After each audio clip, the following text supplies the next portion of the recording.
Faly miarabanao indray tavaverina eto amin'ny tuto gasy atao anatin'ity vidéo ity dia resaka indraitsika mahakasika ny crossover classique sy ny processeur de diffusion. Ho resantsika ny mahasamihafa andreo.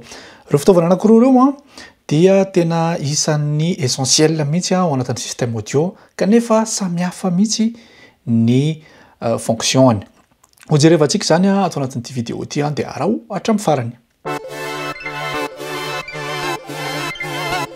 Ny jerentsika voalohany aloha dia le crossover classique zay efa mahazatra antsika. Ny crossover dia ensemble na filtre zany izy io zay manasaraka ny signaux audio.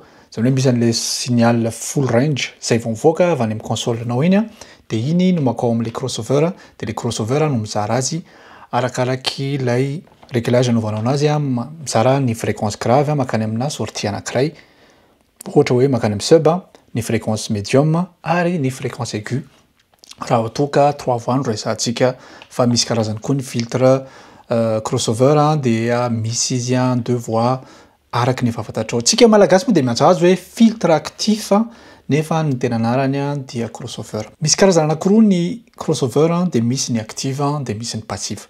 Ny active moa efa fantatsika zay ao anatin'ny installation izy eo alohan'ny ampli zany hoe zay sortie master mivoaka avy any amin'ny console anao dia tonga aloha dia makany amin'le crossover actif zay vao mivoaka makany amin'ny ampli na ny passive. Passive tsy dia hitantsika loatra ny passive satria tsy dia tena efficace loatra mihoatra ny active izy io fa raha ohatra ka tianao fantatra dia ny installation ao aorian'ny ampli indray zany hoe eo alohan'ny speaker ny baffle mihitsy zany ny fipetrany. Ka ny tena tanjona amin'ny fampiasana ny crossover io zany dia mba ahafahana mioptimiser ny efficacité zany hoe ny reproduction tsara an'ilay signal tonga any amin'ilay haut-parleur zay ahafahany miasa tsara araky ny tokony ho izy zany hoe araky ny fréquence tokony ho avoakany. Zany dia mahatonga an'ilay son global ho lasa tsara indrindra sy miaro ihany koa an'ilay haut-parleur tsy ho potika araky zany. Ka izao indray dia ho resantsika ny momba ny processeur de diffusion.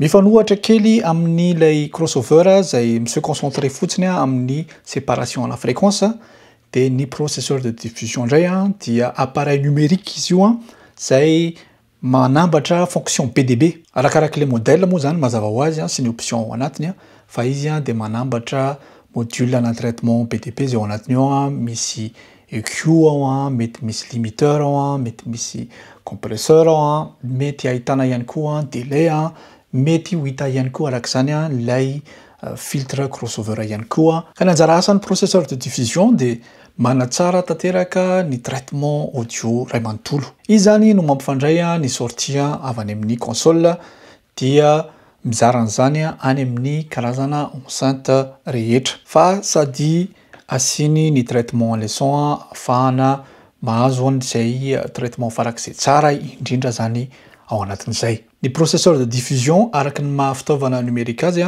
dia flexible kokoa izy satria afaka sauvegardenao ny réglage na enceinte ao anatiny afaka asianao karazana preset betsabetsaka ao arakaraky ny fomba fampiasanao. Ohatra hoe misy fotoana ianao mampiasa rappel sortiana rappel, misy fotoana ianao mampiasa sub hafa ihany koa zay mila délai dia afaka sauvenao anatin'izany dia rappelenao rehefa tonga ny fotoana anaovana live. Zany hoe sady précis le izy no s'adapte kokoa amin'izay environnement rehetra ampiasaina azy. Raha fitintsika zany ny resaka rehetra dia ny crossover classique dia se concentrer amin'ny fizarana ny fréquence makany amin'ny haut-parleur mba ahafahana mitandrina azy araky ny fahafantatrao hoe ny son sub tsy ho alefanao makany amin'ny tweeter mihitsy ary ny son aigu tsy ho alefanao makany amin'ny sub mihitsy dia zay ny anjara asan'ny crossover na filtre actif na filtre passif.